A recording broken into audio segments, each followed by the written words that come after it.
Olá, muito bem-vindos. Estamos chegando com o nosso jornal aqui na 106, que em breve vai ser Mix FM, o maior mix do Brasil, o melhor mix para você, né? Já tá todo mundo comentando na cidade sobre a Mix FM agora em Prudente. E nós vamos continuar com o nosso jornalismo, trazendo informações, opiniões interessantes aí, para que você tenha a sua opinião sobre os assuntos mais relevantes do dia. Hoje a gente trouxe mais uma vez Fernando Gessi para comentar esses assuntos aqui e vamos comentar, conforme prometido, de assuntos sobre a nossa querida Presidente Prudente. Mas, primeiramente, deixa eu dar o bem-vindo para ele aqui. Fernando Gessi, bem-vindo mais uma vez. Bom dia, Eudes. Bom dia a todas as pessoas que nos acompanham aqui pela Mix FM. Ela está chegando aí, hein? Eu acho que é bem interessante, nós temos mais um veículo de comunicação como esse na nossa cidade. É até uma honra, né, Eudes? Porque a Mix ela é muito conhecida em São Paulo e agora será também conhecida aqui em Presidente Prudente. É um destaque de hoje para realmente a continuidade da guerra na Ucrânia, decisão que o Brasil tomou semana passada de se abster de votar contra a saída da Rússia ali da Comissão de Direitos Humanos da ONU, que também não significa muita coisa, porque tem um monte de país ali dentro que não respeita nada e aí participa ainda da Comissão de Direitos Humanos. Mas o que acontece nessa guerra, uma coisa nós podemos dizer com total tranquilidade.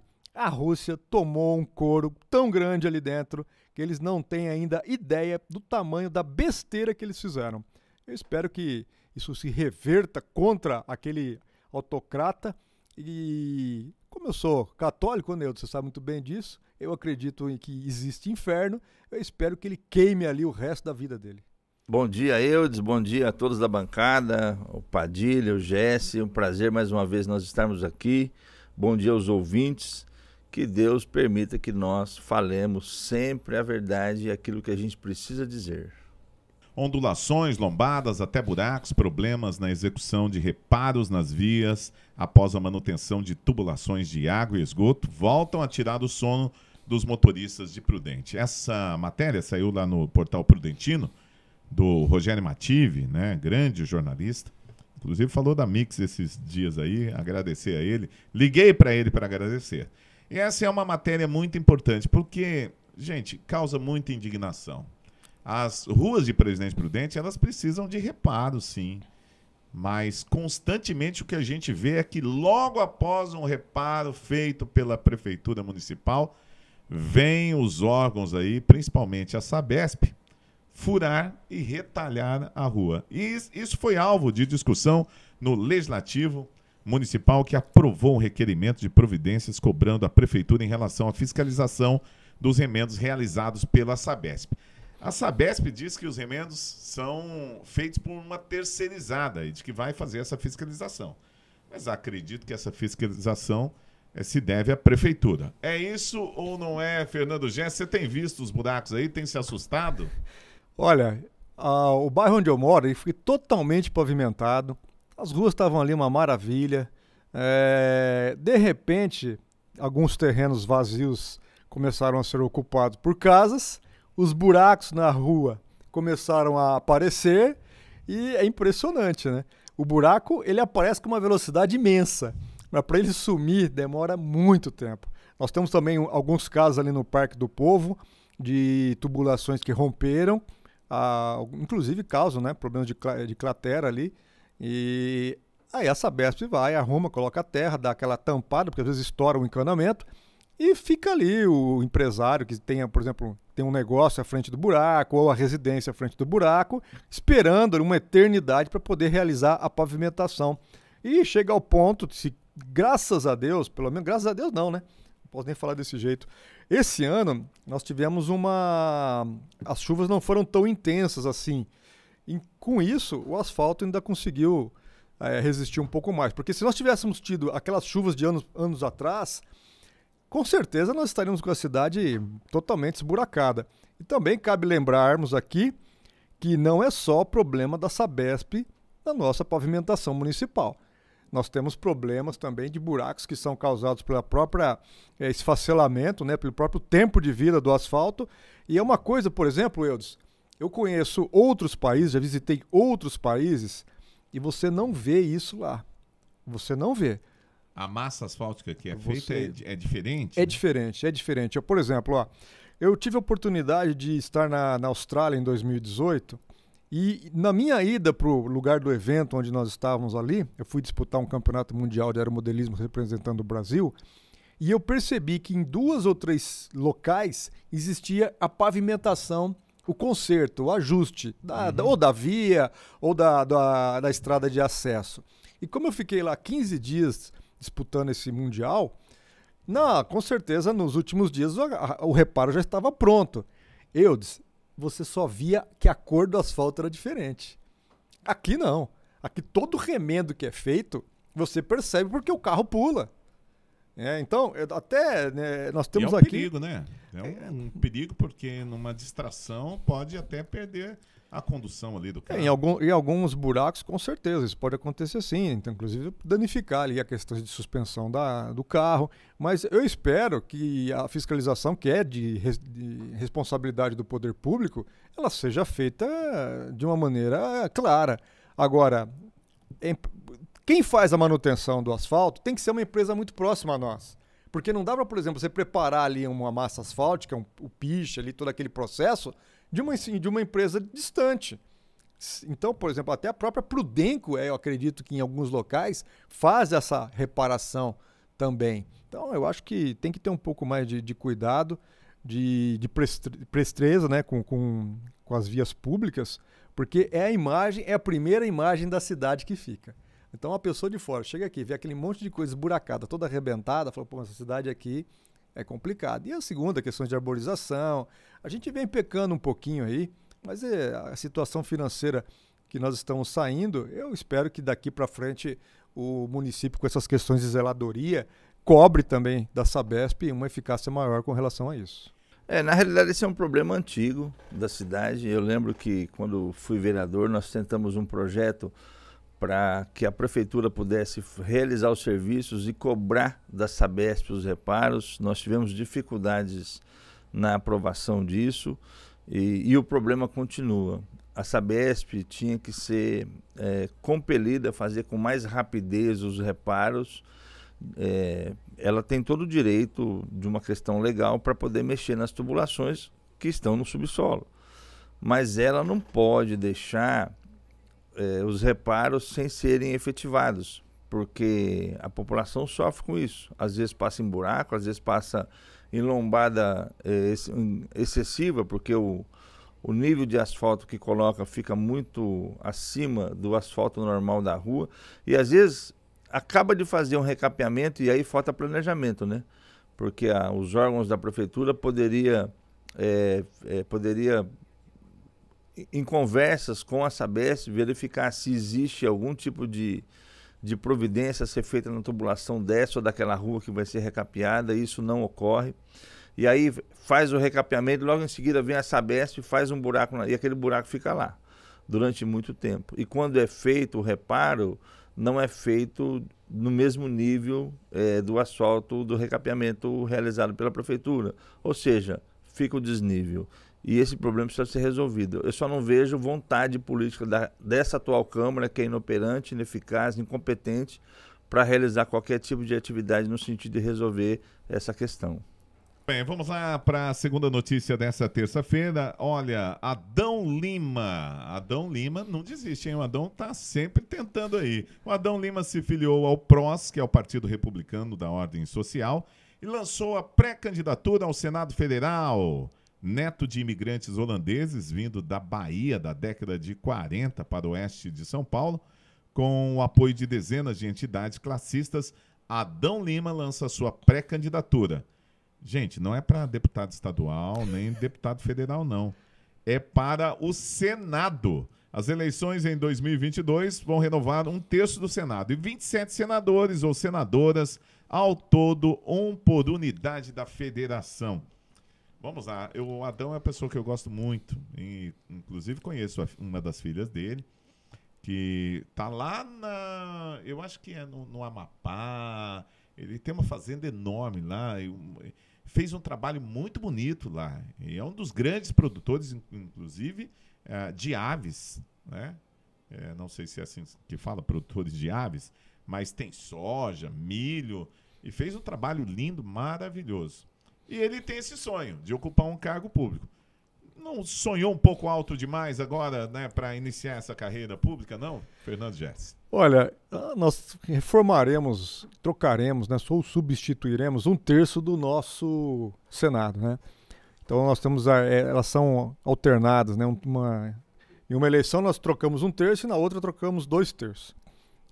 Quando você pleiteia um cargo político, eu também já participei de eleições, já fui postulante aí a cargo de vereador, deputado federal, mas eu sempre procurei fazer da forma com a qual eu acho, né, que é a forma correta.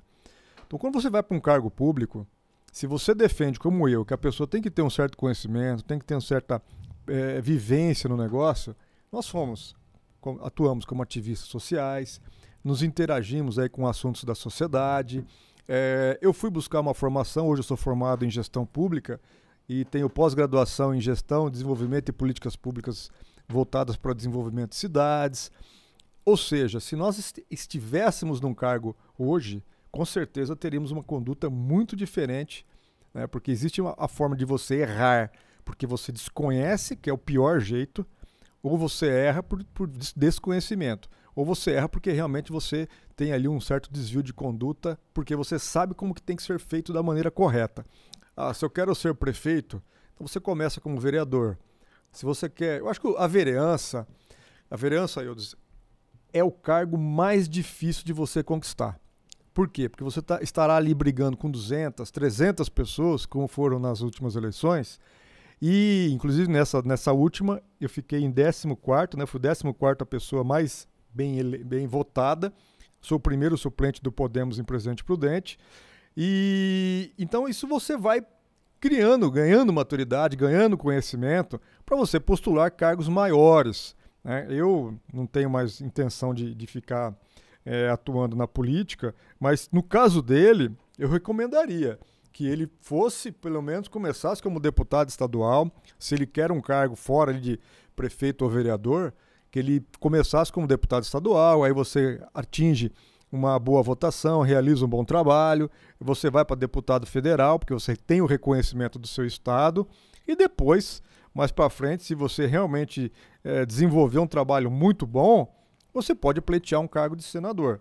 Eu vejo com muita pretensão, né? Conheço o Adão, uma pessoa vizinha aqui da nossa cidade, nascida aqui pertinho de Bernardes, mas mora em Martinópolis, morou em Martinópolis há muito tempo, acho que mora lá ainda. Eu já tive com ele pessoalmente, mas eu acho muita pretensão. Ele já se saiu candidato a deputado, não obteve êxito, e agora lançar o Senado, que precisa de voto no estado inteiro para poder obter a votação devida e ganhar as eleições, eu acho muita pretensão, porque ele não é conhecido nem na nossa região, menos ainda no resto do estado de São Paulo. Tenho certeza que as intenções dele são as melhores, que a boa vontade dele de fato existe, mas eu acho uma pretensão e está se lançando candidato de uma forma muito prepotente, né? Porque não tem base de voto para isso. Convidar o Adão Lima, está convidado aqui publicamente para vir aqui no nosso jornal e a gente debater sobre as questões aí e sobre esses anseios também, porque sonhos. Estava me lembrando aqui, acho que, se não me engano, o 16º presidente dos Estados Unidos, que foi o Abraham Lincoln, me corrija se eu estiver errado, não ganhou para vereador, não ganhou para prefeito, não ganhou para deputado. Ele perdeu 23 pleitos antes de virar presidente dos Estados Unidos. E foi um dos melhores presidentes dos Estados Unidos. Pois é, perdeu para todo mundo e foi um dos melhores presidentes dos Estados Unidos. Faz parte. Olha, o ex-presidente Luiz Inácio Lula da Silva afirmou na semana passada que o governo federal precisa intervir nos preços da gasolina, óleo diesel, gás de cozinha e energia elétrica para conter a atual inflação. É tudo que os liberais não querem. E ele está dando uma linha de que, se for eleito, ele deve trabalhar nesse congelamento de preços, nesse controle. O controle da Petrobras é algo que está na veia do PT, principalmente do Luiz Inácio Lula da Silva. Falei certo, Fernando Jesse? Olha, o Lula ele faz jus ao vamos dizer assim, a assimilação com o ser da natureza, né? O polvo, ou a lula, né? Um cara que é um pouquinho menor. E os seus tentáculos tentando abraçar novamente grandes empresas estatais. Esse negócio de ficar controlando o preço, isso já se provou no passado que foi um verdadeiro desastre, né? Não pode acontecer, isso é uma coisa assim que chega à beira a insanidade. Por quê? Quando você controla preços, você define que o mercado atuará de uma certa forma, nós não podemos esquecer que grande parte do nosso gás e do nosso petróleo ele é importado por outras empresas também que vendem gasolina aqui no Brasil, então eles podem importar gasolina.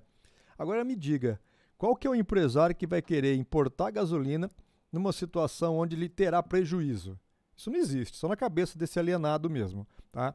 O que nós não podemos esquecer é que o Lula lá no passado, ele fez a mesma coisa que ele quer fazer, ele fez com a Petrobras.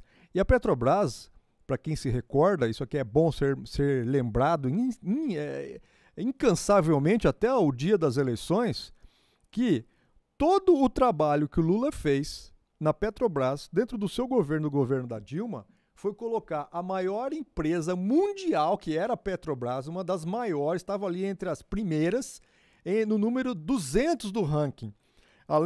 E não tão satisfeito, ele arrebentou com a empresa e fez com que ela fosse uma das maiores devedoras. Ou seja, ele quase só não quebrou a empresa porque ela tem ali 38% das suas ações do governo. Então o governo salvou a empresa. Agora, ele não... É bom também lembrarmos de todos os processos que a Petrobras está correndo no mercado exterior, principalmente nos Estados Unidos, com ações bilionárias, por toda essa irresponsabilidade. Como que nós ajustamos a gasolina? Tem condição de ajustar o gás, a gasolina, o diesel. É investimento, gente, não tem outra coisa. É investir em energia fotovoltaica, em biodiesel, no Proálcool. Nós temos aqui o Proálcool no Brasil, que foi abandonado pelos governos. Foi um dos grandes erros que nós cometemos. Por quê? Porque não tem uma política pública de incentivo. Nós temos aí os impostos que poderiam ser alterados para poder dar uma melhorada. Esse fundo de compensação, porque a Petrobras é o maior acionista da Petrobras. Em contrapartida, é o que recebe os maiores lucros. Então, realmente, precisa ter um pouquinho mais de responsabilidade. E segue aqui aquela linha, né, Eudes? Ele não para de falar besteira.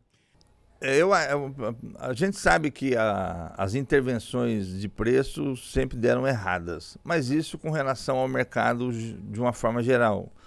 Preços de tudo. O que o ex-presidente Lula menciona é com relação aos preços que são de competência da administração pública federal. E aí vem o gás, esse que você mencionou. Eu acho que poderia ser, pelo menos num primeiro momento, uma forma de nós contermos aí a alta de preço, que ela é tabelada em nível internacional, e é errado isso, mas eu acho que poderia ser uma medida. E isso talvez traria uma desaceleração na inflação para o resto dos produtos, porque tudo depende do petróleo. O caminhão vai buscar mercadoria de hortifruti, precisa do petróleo, os carros precisam de petróleo, vai levar refrigerante, bebida e alimentos para os mercados, ou seja, tudo precisa do petróleo. Se o petróleo aumenta, consequentemente, esse repasse acaba sendo repassado para o produto, e quem sofre é o consumidor final, que somos nós, população. Eu acho que é uma medida que poderia resolver uma situação, pelo menos emergencial. E agora eu vou trazer uma outra informação, que é a última de hoje, mas na contramão do que nós falamos agora há pouco, na verdade, do que o Lula está querendo. É o que o Bolsonaro e o Paulo Guedes quer.